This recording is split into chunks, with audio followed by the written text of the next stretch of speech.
Assalamualaikum warahmatullahi wabarakatuh. Perkenalkan, nama saya Pipit Mutiara Trisentian, selaku dosen tetap S1 Teknik Industri pada Sekolah Tinggi Teknologi Nusantara Lampung dengan nomor induk dosen nasional 0208 069701. Video ini disusun sebagai pemenuhan salah satu syarat kualifikasi sertifikasi dosen tahun 2026. Video ini merupakan pernyataan diri dosen dalam unjuk kerja Tridharma Perguruan Tinggi khususnya dalam aspek pengajaran. Sebagai seorang pendidik di bidang teknik, saya memandang profesi dosen bukan sekedar transfer pengetahuan akademis, melainkan sebuah tanggung jawab besar untuk membentuk karakter engineer yang memiliki kemampuan berpikir analitis, pemecahan masalah secara terukur, serta memegang teguh etika profesi rekayasa. Saat ini, saya mengampu mata kuliah Teknik Pengendalian Kualitas dengan bobot 3 SKS pada semester 5. Mata kuliah ini merupakan salah satu pilar kompetensi utama bagi mahasiswa teknik industri agar mereka mampu merancang sistem kerja yang efisien dengan tingkat kecacatan produk yang minim. Pengajaran mata kuliah ini selalu saya selaraskan dengan perkembangan dunia industri modern, khususnya potensi agroindustri dan manufaktur yang menjadi penggerak ekonomi utama di wilayah Provinsi Lampung. Melalui dokumen PDDU KTPT ini, saya akan memaparkan secara transparan bagaimana komitmen, dedikasi, dan strategi pembelajaran yang saya terapkan pada mata kuliah Teknik Pengendalian Kualitas dengan menggunakan pendekatan delivery, instruction, dan assessment guna mencapai capaian pembelajaran lulusan yang unggul dan siap kerja. Mata kuliah Teknik Pengendalian Kualitas adalah mata kuliah wajib berbobot 3 SKS yang ditempuh oleh mahasiswa semester 5 pada jurusan Teknik Industri di Sekolah Tinggi Teknologi Nusantara Lampung. Mata kuliah ini bertujuan untuk membekali mahasiswa dengan kompetensi taktis dalam merancang, menganalisis, dan mengevaluasi sistem kendali mutu pada industri manufaktur maupun jasa yang sangat relevan dengan kebutuhan kawasan industri dan UMKM di wilayah Lampung. Fokus utama mata kuliah ini mencakup pemahaman konsep kualitas modern, pengaplikasian 7 Basic Quality Tools dan New 7 Tools, perancangan peta kendali statistik, analisis kapabilitas proses, sistem sampling penerimaan, hingga pengenalan metodologi perbaikan mutu berkelanjutan berbasis Lean Six Sigma. Materi perkuliahan dipetakan ke dalam 16 kali pertemuan dengan metode delivery. Yang pertama, kuliah ekspositori dan konseptual. Pada minggu-minggu awal, saya menjelaskan landasan teori secara komprehensif menggunakan media presentasi yang interaktif. Yang kedua, studi kasus kontekstual. Mahasiswa diajak melihat bagaimana teori statistika diaplikasikan untuk menekan angka produk cacat di lapangan. Yang ketiga, praktikum berbasis perangkat lunak. Saya memandu mahasiswa secara langsung memanfaatkan perangkat lunak pengolah data statistik seperti Microsoft Excel dan Minitab di laboratorium komputer kampus. Interaksi di dalam kelas dirancang secara dua arah, guna merangsang kemampuan berpikir kritis dan analitis mahasiswa Teknik Industri STTN Lampung. Bentuk interaksi yang saya terapkan, yang pertama, tanya jawab Sokratik. Pada setiap awal perkuliahan, saya melakukan review materi minggu lalu dengan melemparkan pertanyaan pemantik berbasis fenomena kualitas di sekitar mahasiswa untuk memicu diskusi kritis. Yang kedua, pembelajaran berbasis proyek based learning. Mahasiswa dibagi ke dalam kelompok kecil untuk menyelesaikan proyek analisis kualitas terstruktur. Mereka diwajibkan melakukan observasi atau mengolah data defect pada sebuah lini produksi, mengidentifikasi akar masalah menggunakan fishbone diagram, dan mempresentasikan solusinya secara panel di kelas. Ketiga, interaksi digital. Di luar jam tatap muka, pengumpulan tugas dan diskusi kelompok difasilitasi melalui Learning Management System, institusi atau grup komunikasi akademik. Hal ini menjamin mahasiswa tetap mendapatkan bimbingan meskipun di luar jam kuliah formal. Sistem penilaian pada kuliah ini mengedepankan prinsip objektivitas, transparansi, dan akuntabilitas yang selaras dengan capaian pembelajaran lulusan program studi. Komponen dan bobot penilaian telah disepakati bersama mahasiswa pada pertemuan pertama melalui kontrak perkuliahan, yaitu ujian tengah semester sebanyak 25%, ujian akhir semester sebanyak 25%, tugas mandiri dan kelompok 20%, praktikum atau proyek akhir 20%, kreativitas dan sikap 10%, sehingga menghasilkan penilaian yang 100%. Melalui integrasi metode DIA yang terstruktur ini, saya berkomitmen melahirkan lulusan S1 Teknik Industri yang siap kerja, memiliki keahlian berpikir analitis statistik yang kuat, dan mampu berkontribusi nyata dalam peningkatan produktivitas serta mutu industri nasional. Sekian deskripsi diri saya. Untuk kesempatannya saya ucapkan terima kasih. Wassalamualaikum warahmatullahi wabarakatuh.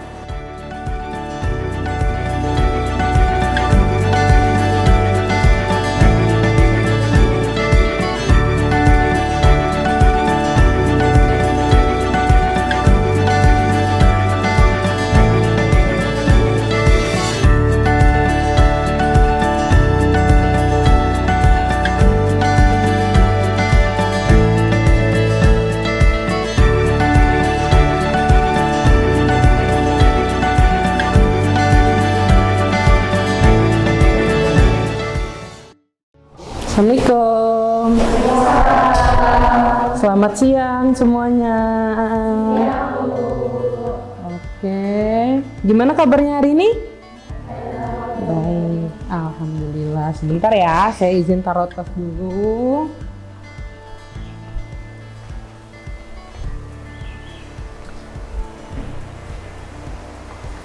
Oke, pertemuan kita yang kedua hari ini. Mungkin minggu kemarin kalian ada yang udah mencari tahu tentang RPS kita minggu ini? Belum ada? Oke, nggak apa-apa. Jadi pertemuan kita yang kedua ini membahas tentang 7 tools atau 7 basic alat untuk quality tools. Oke, kita mulai dulu. Nah, sebelum kita masuk ke materi, saya mau ajak kalian semua ice breaking supaya kita nggak tegang masuk ke materi. Buat 2 kelompok besar. Hari ini boleh silakan dibantu untuk dibagi menjadi 2 kelompok, berhadap-hadapan kelompok A dan kelompok B. Ayo, boleh. Atau kursinya mau dijajarin juga nggak apa-apa, biar hadap-hadapannya lebih enak. Boleh? Yuk putar. Ya. Oke ya. Siapa yang mau jadi kelompok A dan yang mau jadi kelompok B? Ini B, ini A. Jadi permainannya, kelompok A membuat 1 pertanyaan tentang jika, sebuah kalimat jika, dan kelompok B tentang maka atau jawabannya yang diawali dengan maka. Oke, kita punya waktu 2 menit untuk menulis kalimat jika dan maka. Boleh dimulai dari sekarang.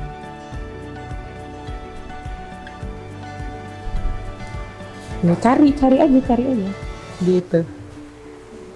Cari aja, nggak boleh contekan ya. Ini serius loh, tapi aku serius loh ini.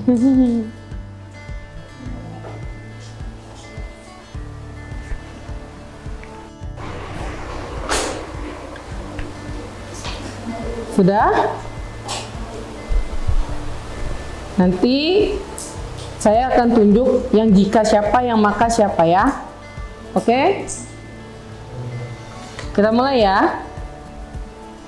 Yang pertama dari yang paling belakang. Ya. Maka? Oke, maka aku akan Happy banget. Oke, boleh. Lagi ya. Boleh kamu silakan. Maka tidur akan berlari. Capek dong. Oke, lagi ya. Boleh yang nomor 2? Ya. Maka saya masuk akal, boleh. Lagi siapa lagi yang belum? Boleh. Jika maka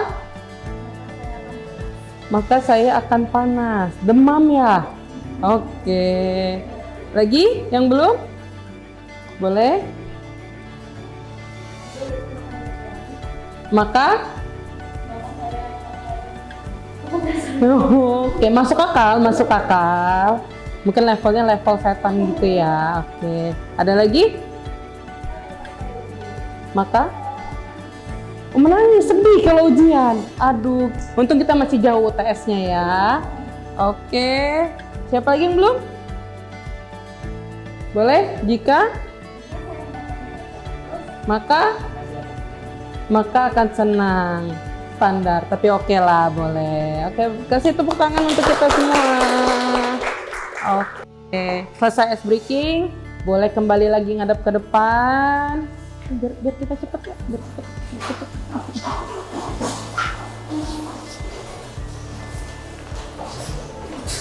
Siapa ya yang kira-kira bisa bantu baca ya? Bulan aja, Bang. Kelihatan nggak lah baca dari situ?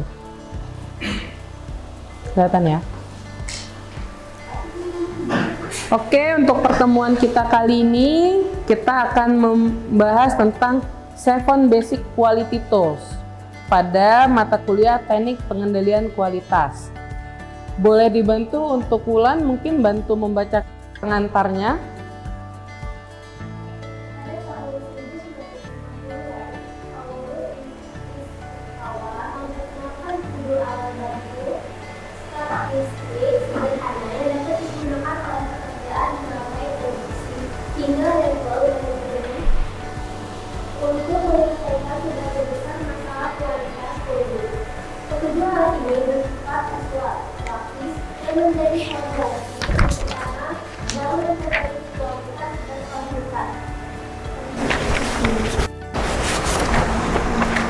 Udah?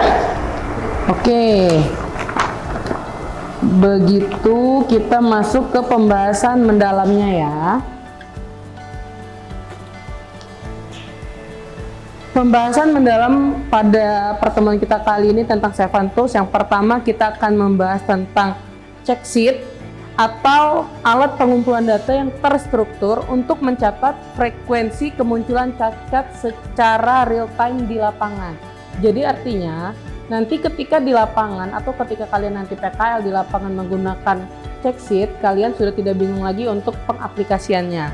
Oke, berikutnya kita ada diagram Pareto, yaitu grafik batang yang mengurutkan masalah dari yang terbesar hingga yang terkecil berdasarkan prinsip 80-20.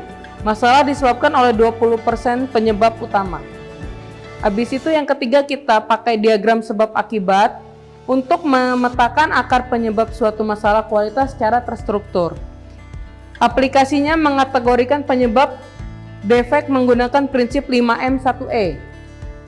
Yang pertama, man atau manusia, yang kedua mesin, yang ketiga metode, yang keempat bahan baku, yang kelima pengukuran, yang keenam dari faktor lingkungan, suhu ruangan yang terlalu panas atau yang terlalu dingin.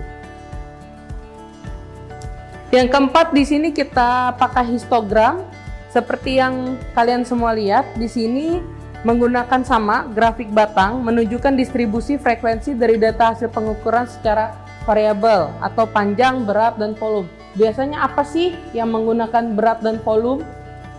Mungkin ada yang tahu? Misalkan tangki air yang berhubungan dengan pengisian air atau minyak ke tangki itu bisa menggunakan histogram. Yang kelima ada diagram alir atau flowchart. Ini adalah ilustrasi visual yang memetakan langkah-langkah dalam suatu proses produksi dari awal hingga akhir. Yang keenam ada diagram tebar, grafik yang memplot pasangan data untuk melihat hubungan antara dua variabel, variabel X dan variabel Y sebagai akibat. Yang ketujuh ada peta kendali, grafik garis yang digunakan untuk memonitor apakah suatu proses produksi berada dalam kondisi stabil secara statistik dari waktu ke waktu. Oke, berikutnya ini ada contoh kasus integrasi alat. Yang pertama ini ada skenario industrinya.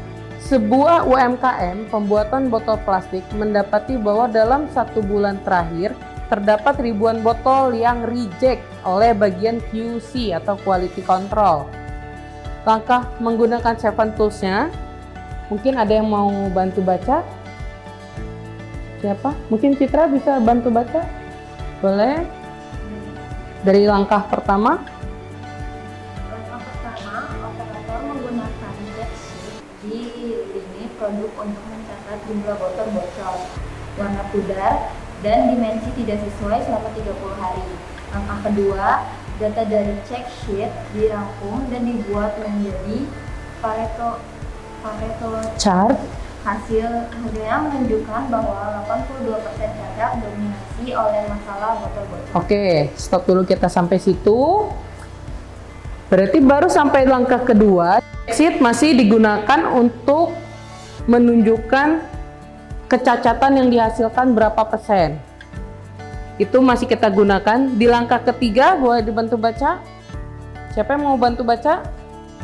Baik, sekarang kita lanjutkan ke prinsip 3 sigma limits. Yang pertama ada upper control limit, batas kendali atas, dan central line, garis pusat rata-rata. Sedangkan yang ketiga ada lower control limit, batas kendali bawah. Apabila ada satu titik saja yang melonjak melewati garis UCL atau merosot di bawah LCL, maka sistem kontrol memberikan sinyal alarm. Biasanya apa yang menggunakan sinyal alarm atau dia pertanda? Boleh? Ada lagi? Sirine kebakaran, oke. Tapi biasanya lebih banyak yang ada di rumah kita itu tower air yang menggunakan alat otomatis. Jadi dia ketika dia susut, dia akan bunyi, dia penuh, dia akan bunyi. Nah, di sini kita bisa menggunakan alat-alat 7 Tools tadi supaya tidak mengalami penyimpangan akibat assignable cause, penyebab khusus yang harus diinvestigasi. Oke, sampai sini mungkin ada yang mau bertanya? Boleh? Apa?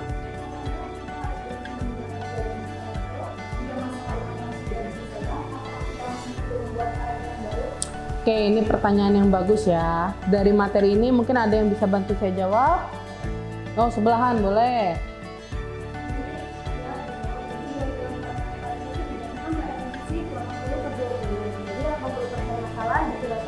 Disebabkan oleh 20% penyebab utamanya.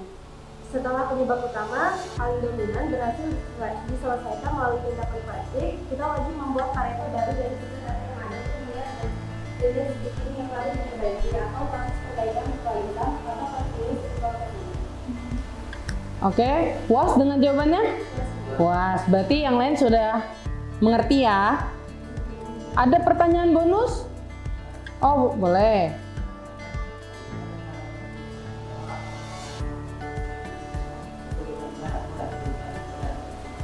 Oke, fishbone ya. Mungkin ada yang bisa bantu jawab juga. Oke.